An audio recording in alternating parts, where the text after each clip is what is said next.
Pada video sebelumnya, Chun berhasil membangkitkan Huli si leluhur siluman.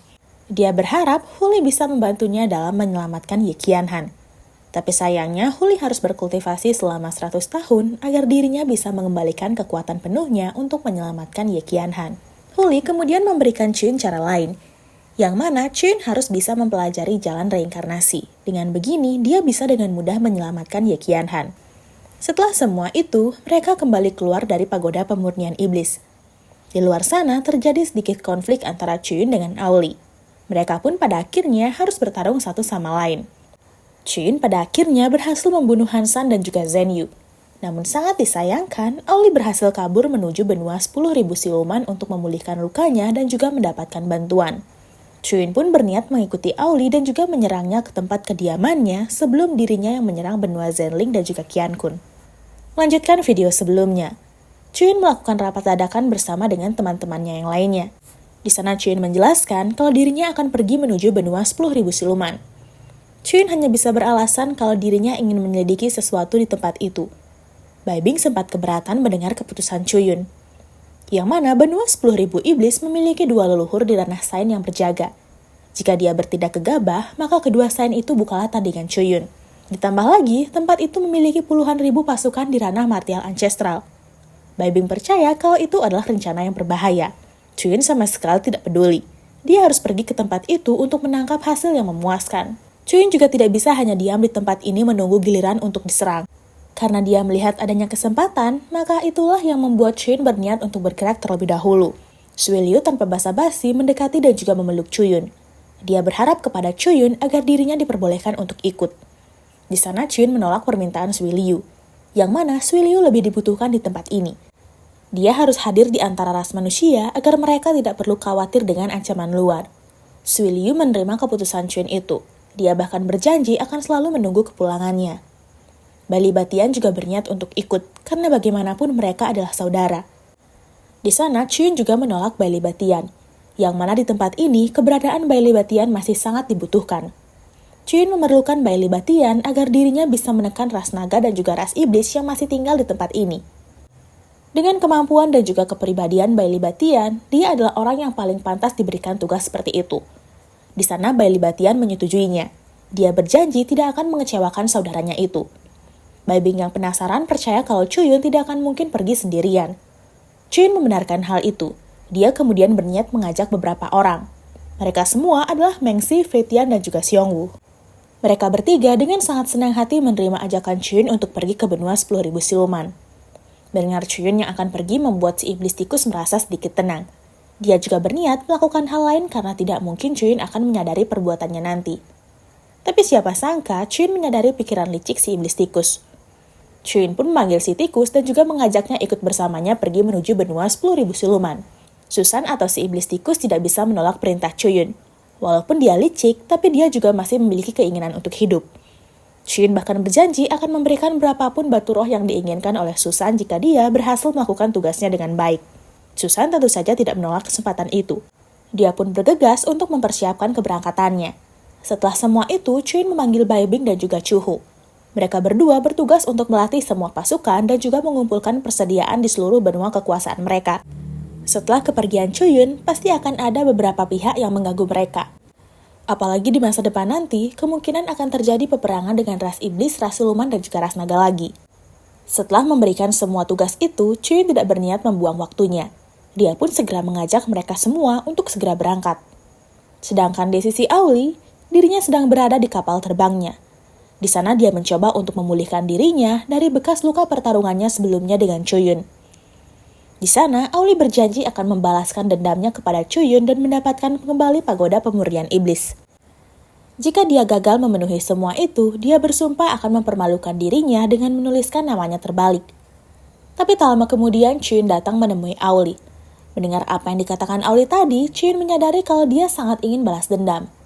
Chuyun pun datang ke sini untuk memberikan Auli kesempatan untuk balas dendam. Auli sangat terkejut karena mereka bisa dengan mudah mengejarnya. Xiong Wu menjelaskan kalau Chuyun adalah orang yang hebat.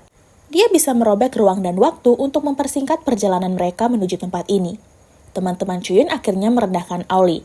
Mereka melakukan hal itu untuk membuat Auli kesal.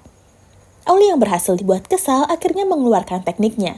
Dia berniat membunuh mereka semua dengan sekali serangan. Tapi sayangnya dia bukanlah orang yang berhak memutuskannya. Chun menjelaskan kalau bawahannya bukanlah sembarangan orang yang bisa disentuh oleh Auli. Jika Auli ingin menyakiti mereka, maka dia harus membunuh Chun terlebih dahulu. Auli yang kebingungan akhirnya mengeluarkan sebuah token. Token itu berisikan permintaan untuk mengirim bantuan dari pasukan paling hebat dari Rasulman ke tempat ini. Tapi sebelum token itu pergi, Chun bisa dengan mudah mengambilnya. Chun juga mengubah isi pesan dari token itu. Dari yang awalnya meminta bantuan menjadi sudah berhasil mendapatkan pagoda pemurnian iblis. Dengan adanya energi milik Auli di token itu, maka tidak akan ada satu orang pun yang menyadari kalau pesan di dalam token itu sudah berubah. Melihat perbuatan Chuyun membuat Auli sangat kesal. Dia tidak menyangka ada ras manusia yang bisa dengan mudah mengubah pesan yang berada di dalam token Giok Rasuluman. Fitian menjelaskan kalau Chuyun merupakan keturunan dari Rasuluman. Karena hal itulah dia bisa mengubahnya sesuka hati. Auli sangat kebingungan dengan hal itu. Dia tidak menyangka Chuyun adalah orang yang menyimpan banyak sekali rahasia. Chuyun merasa kalau dia tidak perlu mengetahuinya. Lagi pula sebentar lagi Auli akan mati di tangannya. Auli yang sudah tidak memiliki pilihan lain akhirnya mengeluarkan teknik dari hartanya. Semua bawahan Chuyun sama sekali tidak bisa menahannya. Beruntungnya Chuyun dengan cepat memberikan mereka semua pelindung. Fitian cukup terkejut karena tekanan yang keluar dari harta Auli bisa membuat keseimbangan energi di tempat ini berubah dengan sangat drastis. Auli kemudian menjelaskan mengenai benda itu, yang mana harta itu adalah bekas energi dari Saint Killing di Rasuluman. Dengan menggunakan kekuatan itu, mereka semua bisa dengan mudah dihabisi. Mengxi cukup ketakutan menghadapi kekuatan itu, yang mana itu semua hanyalah sisa-sisa kekuatan dari seorang master di ranah Saint. Apabila mereka berhadapan secara langsung, maka kemungkinan kekuatannya jauh lebih kuat dibandingkan dengan yang mereka lihat saat ini. Chuyun menyuruh mereka semua untuk tenang, yang mana mereka semua boleh takut jika Master Saint datang ke tempat ini. Tapi jika mereka hanya menghadapi seberkas energi itu, mereka semua tidak boleh takut karena kekuatan itu bukanlah apa-apa bagi Chuyun. Bawahan Chuyun sangat mempercayai dirinya. Mereka bahkan masih sempat bertaruh mengenai berapa teknik yang akan dikeluarkan oleh Chuyun. Melihat dirinya yang direndahkan, Auli langsung menyerang mereka. Beruntungnya, Chuyun dengan tepat waktu menyingkirkan bawahannya dan membiarkan dirinya saja yang ditekan oleh teknik itu. Beruntungnya, Chuyun masih dilindungi oleh sebuah pelindung. Karena jika tidak terdapat pelindung itu, maka Chuyun akan kesulitan untuk bertahan di dalam energi itu. Dikarenakan situasinya semakin rumit, Chuyun memutuskan untuk memikirkan sesuatu. Xiongwu yang mencoba menyerang energi itu tiba-tiba tidak bisa mengangkat senjatanya dan senjatanya itu ditarik ke dalam energi itu. Auli menjelaskan kalau energi itu adalah kekuatan Dao dari Venerable Saint Killing yang merupakan kekuatan masa depan. Semakin lama Chuyun terpapar dan terkena asap itu, maka dirinya akan mengalami penuaan yang sangat cepat. Beruntungnya pelindung Chuyun masih bisa melindunginya. Hal ini membuatnya masih bisa bertahan di dalam energi itu. Chuyun merasa kalau kekuatan ini cukup merepotkan. Auli dengan bangganya menjelaskan kalau dirinya sudah menang. Dia sangat yakin kalau Chuyun tidak akan bisa lolos dari kekuatan itu. Bawahan Chuyun akhirnya mencari cara bagaimana mereka bisa menolong Chuyun. Tapi sangat disayangkan, Mengxi berpikiran sempit. Dia berniat menyerang Auli secara langsung dan juga membuat dirinya harus terkapar di lantai. Auli menekan semua bawahan Chuyun dengan tekanan kekuatan miliknya. Melihat bawahannya yang akan disiksa membuat Chuyun harus memikirkan cara lain. Dia kemudian menggunakan tangannya untuk mencoba kekuatan dari energi masa depan itu. Dan seperti apa yang dikatakan tadi, tangan Chuyun tiba-tiba menua dan juga terlihat aneh. Di sana Chuyun kemudian berbicara dengan seseorang dan juga menyuruh orang itu yang melakukan sesuatu. Auli yang kebingungan menanyakan siapa yang dimaksud oleh Chuyun. Tak lama kemudian, Si-hun muncul dan juga mendorong Auli masuk ke dalam kekuatan masa depan itu. Di sana dalam waktu yang sangat singkat, mereka berhasil membunuh Auli. Tulang belulang Auli akhirnya digunakan oleh Chuyun untuk pemandu jalan keluarnya. Namun sayangnya karena Chuyun menggunakan cara itu, jiwa primordial milik Auli sudah lenyap dan hancur sepenuhnya. Karena hal ini, hutang Chuyun kepada Si-hun masih sisa satu karena jiwa Auli tidak bisa diambil untuk digunakan oleh Si-hun. Chuyun kemudian berjanji akan membayar hutangnya itu. Kali ini dirinya belum bertemu dengan Heavenly Ancestral yang lain. Chuyun meyakinkan Si-hun kalau dirinya akan memberikan jiwa yang diinginkan oleh Si-hun. Lagi pula saat ini tujuan Chuyun adalah benua 10.000 siluman. Tidak mungkin di tempat itu dirinya tidak bisa menemukan jiwa dari seorang master di ranah Heavenly Ancestral. Si-hun pun menerima negosiasi Chuyun. Lagi pula dirinya tidak memiliki kesibukan lain selain menunggu hutang Chuyun itu. Dia kemudian menanyakan apa yang akan terjadi dengan tangan Chun yang menua tadi. Chun pun menggunakan hukum ruang dan juga waktu miliknya untuk mengembalikan kondisi tangannya. Dia tadi hanya ingin merasakan apa yang akan terjadi jika dirinya terkena kekuatan masa depan itu. Pada saat Chun berjalan keluar tadi, dia juga dengan sengaja menangkap sedikit kekuatan masa lalu yang ada di dalam kekuatan masa depan itu. Dengan begini, Chun bisa memahami sesuatu di masa depan nanti. Si-hun tidak menyangka kalau Chun benar-benar seorang jenius. Bahkan di dalam kondisi yang tidak menguntungkan, dirinya masih memikirkan untuk mempelajari suatu hal. Si-hun kemudian pergi dari tempat itu. Para bawahan Chuyun juga memuji Chuyun karena dirinya bisa mempelajari teknik yang sangat luar biasa. Tapi di sisi Chuyun, dia menyuruh semuanya untuk bersiap karena sebentar lagi mereka akan tiba. Singkat cerita, mereka semua tiba di benua 10.000 siluman. Fetian sangat mengagumi tempat ini karena bagaimanapun energi spiritual di sini 100 kali lipat lebih melimpah dibandingkan dengan benua Qiankun. Pantas saja benua ini disebut sebagai salah satu tempat pelatihan bela diri. Fetian kemudian merasa dirinya ingin berlatih di sini. Dia yakin jika dirinya berlatih di tempat ini, maka dia bisa dengan sangat mudah mencapai ranah Heavenly Ancestral. Susan tidak yakin dengan Fetian. Mereka semua berbeda dengan Chun yang sepertinya sudah ditakdirkan menjadi orang hebat. Mereka semua hanyalah debu-debu kecil yang tidak bisa setara dengan Chuyun. Tak lama kemudian, Chun menghampiri mereka. Di sana, dia menjelaskan kalau tujuan mereka ke tempat ini kali ini bukanlah bermain-main. Dia pun menyuruh mereka berempat untuk sedikit lebih fokus karena bisa saja muncul serangan mendadak. Chun juga berniat membalaskan dendamnya, yang mana Rasulullah sudah mengacaukan benua Qiankun dan juga menjarahnya. Karena hal itulah, kali ini dirinya akan melakukan hal yang sama seperti apa yang sudah mereka lakukan. Fetian menanyakan kemana mereka akan pergi terlebih dahulu. Chun merasa mereka akan pergi ke tempat yang terdapat banyak Heavenly Ancestral untuk memberikan mereka semua sedikit kejutan. Chun juga berharap dirinya bisa mengubah istana besar Rasuluman menjadi tempat bermain-main untuk dirinya. Sedangkan di sisi lain, seorang tuan muda dari Rasuluman Elang Emas yang bernama Dao Jiu sedang dikejar oleh pasukan siluman serigala. Dao Jiu diancam akan segera dibunuh oleh mereka semua. Tapi sayangnya Dao Jiu tidak mempercayainya, yang mana dirinya merupakan jenius yang sangat diakui oleh Heavenly Ancestral Si Feng. Tentu saja dia tidak akan diam ketika jenius seperti dirinya mati di tangan mereka. Serigala pembunuh itu menjelaskan kalau dirinya harus melakukan semua ini karena tuan yang menyewa mereka membayar sangat banyak untuk misi ini. Diaju menjadi sangat kebingungan dengan siapa yang dimaksud oleh pembunuh itu, yang mana itu bisa saja Heavenly Ancestral Jiu Xiao dari ras siluman Gifin atau Heavenly Ancestral Qincang dari ras siluman Elang. Hingga pada akhirnya, Diaju berhasil terkena serangan dan dirinya pun terjatuh di sebuah hutan. Di sana dia pun dikepung oleh para pembunuh itu. Awalnya si pembunuh akan menyerang Diaju, tapi dia menyadari ada orang yang bersembunyi di belakang pohon, yang mana orang itu adalah Susan. Beruntungnya, Susan yang akan diserang diselamatkan oleh Chuyun. Karena pembunuh itu sudah melukai bawahan Chuyun, maka dia pun ikut campur dalam pertarungan itu.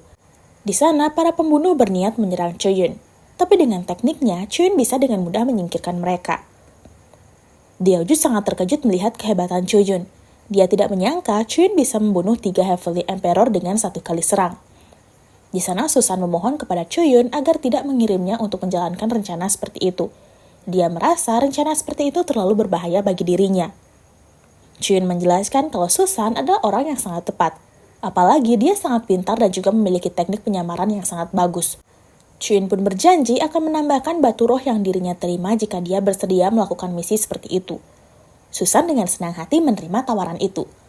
Semakin banyak batu roh yang dia dapatkan, maka semakin bisa dirinya dipercayai oleh Chuyun. Di sana Diaju berterima kasih kepada Chuyun. Chuyun menyuruhnya untuk tidak terlalu berlebihan karena bagaimanapun dari awal dia hanya menyelamatkan bawahannya itu. Diaju kemudian mendekati Chuyun dan memohon agar Chuyun bersedia membantu dirinya menyelesaikan masalahnya. Chuyun tidak bisa langsung menerimanya. Dia tidak ingin terlibat dengan masalah internal dari ras siluman. Awalnya Diaju tetap memaksa Chuyun. Dia bahkan akan memberikan apapun kepada Chuyun. Tapi sayangnya Chuyun pergi meninggalkan dirinya. Tak lama kemudian, Diaju dihampiri oleh salah satu tetua dari ras siluman Elang Emas. Dia pun menanyakan kondisi di lokasi pertarungan. Tetua itu menjelaskan kalau pihak mereka sudah dikalahkan dan banyak dari mereka yang sudah mati. Mendengar hal itu, Diaju berniat melakukan balas dendam. Sebagai tuan muda, dirinya tidak bisa pergi menjauh. Tetua itu pun akhirnya memulai niat jahatnya. Dia mengeluarkan pedangnya dan berniat menyerang Diaju dari belakang. Sembari meyakinkan Diaoju mengenai dirinya lah yang merupakan pewaris dari garis darah elang kepala 9, si tetua menunggu waktu yang tepat. Hingga pada akhirnya dia menusuk Diaoju ketika Diaoju sedang lengah. Si tetua menjelaskan jika Diaoju tidak ingin mereka semua mati sia-sia, maka dirinya bisa menyusul mereka dan mati di tempat ini. Diaoju sangat kesal karena ternyata selama ini tetua itu adalah pengkhianatnya. Dia pun menjelaskan kalau Heavenly Ancestral Xifeng tidak akan membiarkan tetua itu lepas setelah membunuh dirinya. Tetua itu menjelaskan kalau semuanya itu terbalik, yang mana Heavenly Ancestral Xifeng lah yang memerintahkan dirinya melakukan hal ini. Jika bukan dia yang menyuruhnya, maka dia tidak akan mungkin melakukan semua ini. Awalnya Diaoju tidak mengerti, tapi karena dia akan mati, si tetua itu pun menjelaskannya. Yang mana Heavenly Ancestral Xifeng adalah penguasa ras siluman elang emas. Jika jenius dengan garis darah elang berkepala 9 muncul di dalam rasnya, maka dirinya akan mencoba untuk membunuhnya. Semua itu dia lakukan karena bagaimanapun Diaoju memiliki kesempatan yang sangat tinggi untuk merebut posisi penguasa dari tangan Xifeng. Diaoju sangat kesal mendengarnya. Dia tidak menyangka orang yang selama ini paling dirinya kagumi adalah orang yang mengkhianati rasnya sendiri dan bahkan membunuh semua keluarga Diaoju. Si tetua itu pun berniat membunuh Diaoju. Tapi beruntungnya Chun datang menyelamatkannya. Chun menyadari dari awal kalau tetua itu hanya pura-pura terluka. Si tetua cukup terkejut karena Chun mengetahui penyamarannya. Tetua itu pun akhirnya meminta Chun untuk tidak ikut campur dan juga mengajaknya bekerja sama. Jika Chun tidak menyebarkan masalah ini kemana-mana, maka mereka akan menjadikan Chun teman dan membuat Chun menjadi orang yang sangat penting. Chun sama sekali tidak tertarik dengan hal seperti itu. Melihat situasinya yang rumit, si tetua itu pun mengeluarkan tubuh klon milik Xifeng untuk membantunya melawan Chun. Di sana, Xifeng menanyakan siapa Chun dan juga apa tujuannya. Chun hanya bisa menyamarkan namanya agar dia tidak menjadi target. Dia pun menjelaskan kalau namanya adalah Bailey Batian. Dengan kekuatannya, Chun berhasil menghancurkan tubuh klon Xifeng dengan mudah. Setelah semua itu, si tetua berhasil kabur. Chun kemudian kembali mendekati Diaoju. Di sana Diaoju berterima kasih kepada Chun. Tapi sayangnya, dia tidak bisa membalas budi karena dia sudah sekarat. Chun menjelaskan jika dirinya belum diperbolehkan untuk mati, maka dia tidak boleh mati. Chun menggunakan tekniknya berhasil membalikkan waktu di tubuh Diaoju. Dia yang awalnya terluka kembali ke kondisi awal tubuhnya sebelum terluka. Diaoju kemudian menjelaskan kalau dirinya ingin membalaskan dendam kepada orang yang sudah membunuh keluarganya. Tapi sayangnya orang itu terlalu kuat dan dia tidak bisa berbuat banyak. Mendengar semangat itu, Chun pun memutuskan untuk membantunya. Diaoju yang mendengarnya langsung tunduk dan menjadi bawahan Chun. Dia bersumpah akan setia terhadap Chun. Singkat cerita di kapal terbang, Fetian menanyakan alasan Chun membawa Diaoju. Chun menjelaskan kalau musuh mereka di sini masih belum ditebak. Apalagi ada 2 Master Sign di benua ini. Mereka harus merekrut banyak pasukan kuat untuk bisa bermain-main di wilayah ini. Tapi tak lama kemudian, Chun merasakan aura dan perasaan yang sangat familiar untuk dirinya.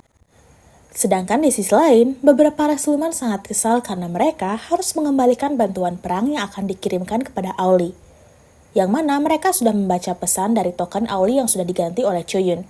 Hal ini membuat ras siluman itu tidak jadi pergi ke benua Qiankun. Tak lama kemudian, Baihu atau Xiaohun memarahi mereka semua karena meragukan Auli.